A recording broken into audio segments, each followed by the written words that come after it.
बिस्मिल्लाहिर्रहमानिर्रहीम, अस्सलाम वालेकुम। मैं हूं डॉक्टर उमर। आज मैं एक बहुत ही इम्पोर्टेंट टॉपिक पे बात करने के लिए जा रहा हूं, जो कि है शोल्डर पेन। और मैं अपनी प्रैक्टिस में देख रहा हूं कि आजकल बहुत आ रहे हैं यंग लड़के जो कि जिमर्स हैं, जिम करते हैं, रेगुलर वर्कआउट करते हैं, हैवी वेट लिफ्टिंग करते हैं। और मैंने देखा है कि बहुत ज़्यादा कॉमन हो गई है ये शोल्डर मसल्स की इंजरी और शोल्डर पेन जिमर्स में, स्पेशली जो हैवी वेट ट्रेनिंग करते हैं उनमें। तो इस हवाले से कुछ चीज़ें बताना चाहता हूँ। देखें, जिम्स में जो लड़के वर्कआउट करते हैं फ्री वेट्स, जैसे हैवी वेट्स और डंबल्स उठाते हैं, शोल्डर की एक्सरसाइज करते हैं या चेस्ट की या बेंच प्रेस वगैरह, और उसमें कहीं 19-20 एंगल का थोड़ा बहुत डिफरेंस आता है, तो वो एंगल का डिफरेंस अगर कई दिन तक कंटिन्यूसली चलता है तो उससे कुछ मसल्स जो हैं वो स्प्रेन हो जाते हैं। और अभी पिछले दिनों मैंने एक पेशेंट देखा जिसने मुझे कहा कि सर मेरा तो ये शोल्डर पेन करता था, तो मेरे ट्रेनर ने मुझसे कहा कि आप जो है ना, पेन हो भी रहे तो आप एक्सरसाइज करो, आप अपना वेट एक्सरसाइज में जितना वेट आप लगाते हैं उससे कम ना करें। आपका अगर पेन हो भी रहे तो आप कंटिन्यू रखें, इसी से बेहतर होगा। तो कहने को मैं 2 हफ्ते तक उसी तरीके से करता रहा तो वो 4 गुना बढ़ गया मेरा दर्द। तो देखिए, बहुत गलत हरकत है। और जो भी ट्रेनर जिस तरह की ट्रेनिंग करवाते हैं कि जी आपको अगर पेन हो रहा है फिर भी आप किए जाएँ एक्सरसाइजेज और वेट ना कम करें, एक्सरसाइज ना रोकें, मसल को रेस्ट ना दें, तो उससे आप और ज़्यादा अपने मसल्स को ख़राबी की तरफ लेके जाते हैं।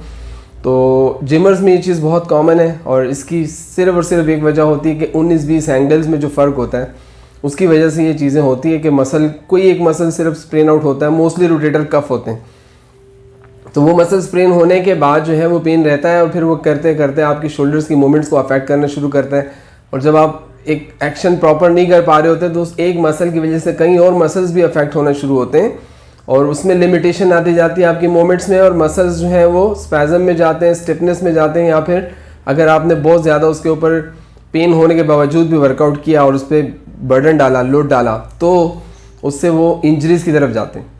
तो अक्सर ऐसा होता है कि रोटेटर कफ टेयर्स होते हैं। टेयर्स में अगर टेयर है तो वो तो MRI से कंफर्म हो जाता है, तो टेयर की मैनेजमेंट ज़रा डिफरेंट होती है। लेकिन जो रूटीन के शोल्डर के स्प्रेन्स वगैरह होते हैं तो उसके लिए हमारे ट्रीटमेंट्स होते हैं बहुत ज़बरदस्त और इफ़ेक्टिव। लाइक पहले सेशन से ही आपको अच्छा खासा रिलीफ मिलता है। और अल्हम्दुलिल्लाह बहुत सारे जिमर्स को, एथलीट्स को हमने ट्रीट किया है और उनको 1, 2 या मैक्सिमम 3 सेशंस में कंप्लीट रिलीफ मिला है and they are doing well. ठीक है, तो कभी भी अगर आपको शोल्डर में पेन हो रहा है तो उसको इग्नोर ना करें, नंबर 1। नंबर 2, अगर पेन है तो उस पेन को आपने वेट ट्रेनिंग को कंटिन्यू रख के उससे ख़त्म नहीं करना, ना वो कर सकते हैं आप, उससे आप मज़ीद तकलीफ बढ़ाएंगे अपनी। आपको अगर शोल्डर में पेन है उसे इग्नोर ना करें और बर वक्त उसका इलाज करवाएं। इलाज आप टेम्परेरी रिलीफ के लिए आप देखें पेन किलर्स ले सकते हैं।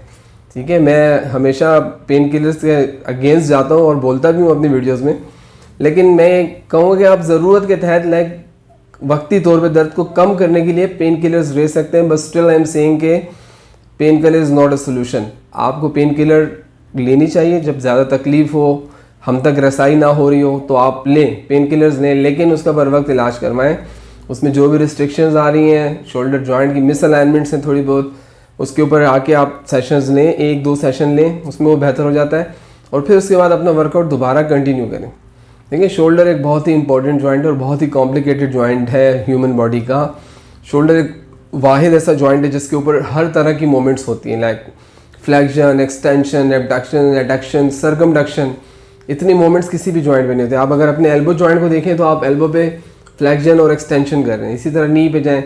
लेकिन शोल्डर एक ऐसा जॉइंट है जिस पे हर तरह की, इसका स्ट्रक्चर भी बहुत कॉम्प्लिकेटेड है, बोनी स्ट्रक्चर भी, मस्कुलर स्ट्रक्चर भी, और इसमें मोमेंट भी सबसे ज़्यादा होती हैं। तो इसीलिए आप इसको बिल्कुल भी इग्नोर मत कीजिएगा। शोल्डर पेन जो है वो लीड करता है towards major problems like frozen shoulder और इस तरह की और मसले मसाइल। ठीक है, और अगर बहुत ज़्यादा इंजर्ड मसल्स हैं या स्टिफ हैं या स्प्रेन्ड हैं और उसके ऊपर आप कंटिन्यू रखते हैं अपनी सारी एक्टिविटी और पेन को इग्नोर करते हैं, तो वो फिर मसल टीयर की तरफ बात चली जाती है, जो कि फिर सर्जिकल इंटरवेंशन की तरफ जाती है बात।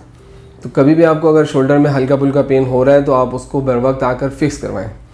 और एहतियात हम आपको फिर ट्रीटमेंट के साथ साथ समझाते हैं। जब आप ट्रीटमेंट लेते हैं तो हम आपको समझाते हैं कि आपको वर्कआउट में किन किन चीज़ों का ध्यान रखना चाहिए जिससे फर्दर लाइक फ्यूचर में आपको दोबारा से ये वाली तकलीफ़ें या इस तरह की इंजरीज़ ना हो। तो आप प्लीज़ इस चीज़ को अंडरस्टैंड करें।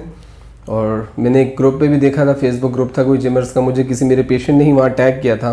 किसी लड़के ने अपने शोल्डर पेन के हवाले से वहाँ पर पोस्ट डाली थी और पूछ रहा था ट्रीटमेंट ऑप्शंस।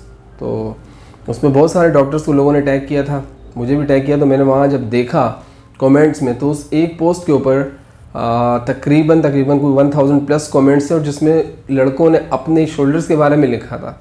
लाइक 90% कमेंट्स वो थे जिसमें लोगों ने लिखा था कि मुझे भी ये प्रॉब्लम है, वर्कआउट के दौरान होता है। और वो जिमर्स का ग्रुप था, तो वहाँ सारे जिमर्स थे, एथलीट थे। तो शोल्डर के लिए हमेशा पेन फ्री होना ज़रूरी है शोल्डर का। और क्योंकि अगर शोल्डर में पेन हो रहा है तो उससे आपके सारे वर्कआउट्स जो है, उससे वाई लेग्स के साथ बाकी अपर बॉडी पूरा डिस्टर्ब होता है। तो please take care of your shoulder. और ज़रा सा भी पेन वगैरह है तो आप बिल्कुल सेशन के लिए आएँ, और इंशाल्लाह डे 1 से ही आपको बहुत अच्छा रिलीफ मिलेगा और आपका वर्कआउट और सब कुछ बहुत ईजी हो जाएगा। बहुत बहुत शुक्रिया। अगली वीडियो तक के लिए इजाज़त चाहूँगा। अल्लाह हाफिज़।